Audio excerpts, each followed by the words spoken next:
Friends, welcome back to my channel enjoy life with Riya. আমি আজ হাজির হয়েছি আবার একটা নতুন রেসিপি নিয়ে। তাহলে রেসিপিটা শুরু করা যাক। দুপুরের গরম ধোঁয়া ওঠা ভাতের সাথে যদি থাকে ভাজা মুরগির লাল ঝোল, তাহলে তো দুপুরের মেনুটা জমেই যায়। চলুন তাহলে শুরু করছি ভাজা মুরগির লাল ঝোল। ভাজা মুরগির লাল ঝোল বানানোর জন্যে আমি নিয়েছি 400 গ্রাম চিকেন, যেটা একটু বড় বড় সাইজের পিস করে নিয়েছি, এবং সেইগুলো আমি ভালো করে ধুয়ে পরিষ্কার করে নিয়েছি। আর আমি নিয়েছি দুটো মিডিয়াম সাইজের আলু, যেটা আমি দু টুকরো করে কেটে নিয়ে ভালো করে জলে ধুয়ে খানিকক্ষণ ভিজিয়ে রেখেছিলাম যাতে স্টার্চটা বেরিয়ে যায়। এরপর আমি এগুলো ভেজে নেব। আমি একটা কড়াই নিয়েছি, তার মধ্যে আমি দিয়ে দিচ্ছি 50 গ্রামের মতো তেল। এটাতে আমি সর্ষের তেল ইউজ করছি, কারণ সর্ষের তেলের টেস্ট খুব ভালো আসে আর কালারও খুব ভালো হবে। তেলটা আমি ভালো করে গরম করে নিয়েছি। এরপরেতে আমি দিয়ে দিচ্ছি আলু। খুব সাবধানে দিতে হবে, কারণ চরবর চরবর করে ফুটতে থাকে, অল্প অল্প জল লেগে রয়েছে আলুর মধ্যে। আলুগুলোকে আমি দিয়ে দিচ্ছি, দিয়ে এর মধ্যে আমি দিয়ে দেব হাফ টিস্পুন নুন আর হাফ টিস্পুন হলুদ। এইগুলো আমি একদম মিডিয়াম টু লো আঁচেতে এটাকে আমি 10 থেকে 15 মিনিটের মতো ভেজে নেব, যাতে ওপর থেকে পুড়ে না যায় অথচ ভিতর থেকে সিদ্ধ হয়ে আসে মোটামুটি 50%-এর মতো। দিয়ে আমি ভালো করে ভেজে নিচ্ছি এটাকে। এখন আমি হলুদ আর নুনটা দিয়ে দিয়েছি, কারণ এতে কালারটা খুব সুন্দর আসবে। ভালো করে ভেজে নিচ্ছি উল্টে পাল্টে আলুগুলো গোল্ডেন করে মোটামুটি ভেজে নিয়েছি। এরপর আমি আলুগুলো কড়ার মধ্যে থেকে তুলে নিচ্ছি। মোটামুটি আলুটা হালকা সিদ্ধ হয়ে এসেছে, এগুলোকে তুলে নিচ্ছি এবারে আমি। এরপরেতে আমি চিকেনগুলোকে ভেজে নেব, চিকেনের টুকরোগুলোকে। ওই গরম তেলের মধ্যেই আমি চিকেনের টুকরোগুলোকে দিয়ে দিচ্ছি আস্তে আস্তে, ধীরে ধীরে দিয়ে এইগুলো আমি ওই মিডিয়াম টু লো হিটেতে এগুলো মোটামুটি আমি মিনিট 5 ভালো করে ভেজে নেব। উল্টে পাল্টে এগুলোকে ভেজে নিচ্ছি। আর এতে হলুদ আর নুন দেবার দরকার নেই, কারণ এতে নিচেতে কিছুটা নুন আর হলুদ তো মিশেই আছে, ওতেই হয়ে যাবে, মোটামুটি কালার এসে যাবে। মিনিট 5-7 আমি চিকেনের টুকরোগুলোকে ভেজে নিয়েছি, হালকা গোল্ডেন গোল্ডেন কালারও এসে গেছে। এইগুলোকে আমি এবারেতে তুলে নিচ্ছি, কারণ খুব বেশি ভাজা যাবে না, তাহলে আবার একটু রাবারের মতো হয়ে যাবে। এগুলো একটা জায়গায় আমি একটি একটি করে তুলে নিচ্ছি। দেখুন, এই চিকেন থেকে আবার তেল বেরিয়েওছে। এই তেলেতে কিন্তু চিকেনটা রান্না করলে খুব টেস্টি হবে। দেখুন, চিকেনগুলোকে আমি তুলে নিয়েছি ভেজে। চিকেন থেকেও অনেকটা তেল বেরিয়ে এসেছে। ওই তেলের মধ্যেই আমি দিয়ে দিচ্ছি একটা তেজপাতা, দুটো এলাচ আর 3টে দারচিনি ছোটো ছোটো টুকরো দিয়ে আমি ভালো করে ভেজে নিচ্ছি। এটা আমি ছোটো এলাচ ইউজ করেছি, আপনারা এতে বড় এলাচ কিন্তু ইউজ করবেন না। এই যে সবুজ এলাচ ছোটো ছোটো হয়, সেগুলো ইউজ করলে খুব ভালো একটা ফ্লেভার আসে। দিয়ে দিচ্ছি 5টা কাঁচা লঙ্কা, দিয়ে আমি ভালো করে একটু ভেজে নিচ্ছি।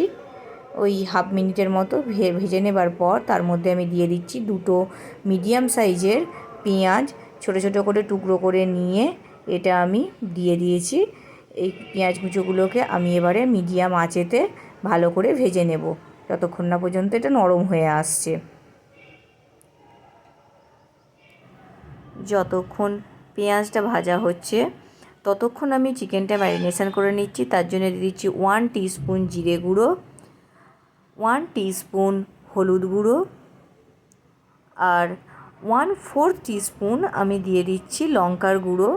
ঝাল লঙ্কার যে গুঁড়োটা হয়, আপনারা যেমন ঝাল খেতে পছন্দ করেন সেই অনুযায়ী লঙ্কার গুঁড়োটা দেবেন। আমি ঝাল খুব একটা খাই না, তাই লঙ্কাটা পরিমাণটা একটু কম দিয়েছি। আর আমি 1 টেবিল স্পুন দিয়ে দিচ্ছি কাশ্মীরি লঙ্কার গুঁড়ো, আর 1 টিস্পুন দিয়ে দিচ্ছি আমি ধনে গুঁড়ো, আর 1/4 টিস্পুন দিয়ে দিচ্ছি গরম মশলা গুঁড়ো। দিয়ে আমি ভালো করে এটাকে মাখিয়ে নিচ্ছি, কারণ এই যে ম্যারিনেশনটা হচ্ছে এর ছাড়া আর আমি কিন্তু সেইভাবে কোনো মশলা ইউজ করব না পরে। এটা আমি ভালো করে একসাথে মিক্সড করে নেব। নিয়ে আমি ওই যতক্ষণ পেঁয়াজটা ভাজা হচ্ছে, মিনিট 5 টাইম লাগবে, ততক্ষণ আমি সাইড করে রেখে দেব, যাতে মশলাটা খুব ভালো করে মাখা মাখা হয়ে যায়।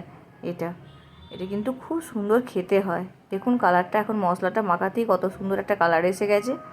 এই মশলাগুলো মাখিয়ে আমি রেখে দিচ্ছি। এরপর আমি দেখছি পেঁয়াজটা কতটা হলো ভাজা।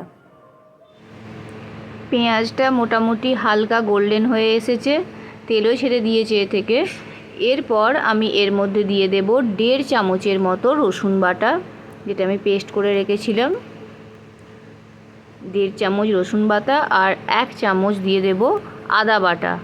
দিয়ে আমি ভালো করে আদা আর রসুন বাটাটা ভেজে নেব যতক্ষণ না এর থেকে কাঁচা যে স্মেলটা থাকে ওই স্মেলটা না যাচ্ছে। আর দেখবেন খুব ভালো একটা গন্ধ বেরোচ্ছে, আর তেলটাও অনেকটা কিন্তু ছেড়ে দেবে মশলা থেকে। আমি এটা ভালো করে ভেজে নিচ্ছি। আদা রসুন পেঁয়াজ সব মোটামুটি ভাজা হয়ে গেছে, এর থেকে তেলও ছেড়ে দিয়েছে। এর মধ্যে আমি দিয়ে দিচ্ছি মিডিয়াম সাইজের 2টো টমেটো পেস্ট করে নিয়েছি। টমেটো পেস্টটাই তেলের মধ্যে দিয়ে দিচ্ছি। এই মশলায় দিয়ে এটা আমি ভালো করে কষিয়ে নেব 4 থেকে 5 মিনিট। এর মধ্যে আমি দিয়ে দেব 1/2 টিস্পুন নুন, যাতে টমেটোটা খুব তাড়াতাড়ি সিদ্ধ হয়ে যায়, গলে যায়, আরও যে ভালো করে মিক্সড হয়ে যায় মশলার সাথে। দিয়ে আমি ভালো করে নুন দিয়ে মিক্সড করে নিচ্ছি। মোটামুটি 3-4-5 মিনিট একটু ভেজে নেব একদম মিডিয়াম আঁচেতে, ততক্ষণ না তেল ছেড়ে আসছে। টমেটোটা ভাজা হয়ে গেছে, প্রায় টমেটোটা 80% মতো ভাজা হয়ে গেছে, তেলও অনেকটা ছাড়তে শুরু করেছে। এর মধ্যে আমি দিয়ে দিচ্ছি ভেজে রাখা আলুর টুকরোগুলো। দিয়ে আমি এটা আরও ভাজবো মিনিট 10, একদম কম করে দিচ্ছি আঁচটা, যাতে পুড়ে না যায় টমেটো বা মশলাটা, দিয়ে যাতে আলুগুলো সিদ্ধও হয়ে যায়। এটা আমি ভাজতে থাকছি কম আঁচে। আলু মশলা ভালো করে মোটামুটি ভাজা হয়ে এসেছে, প্রায় 10 মিনিট ভেজে নিয়েছি। আলুগুলো অনেকটাই নরম হয়ে গেছে। এর মধ্যে আমি দিয়ে দেব ম্যারিনেশন করা চিকেনগুলো। দেখুন অনেকটা তেল ছেড়ে দিয়েছে, ম্যারিনেশন করা চিকেনগুলো আস্তে আস্তে দিয়ে দিচ্ছি।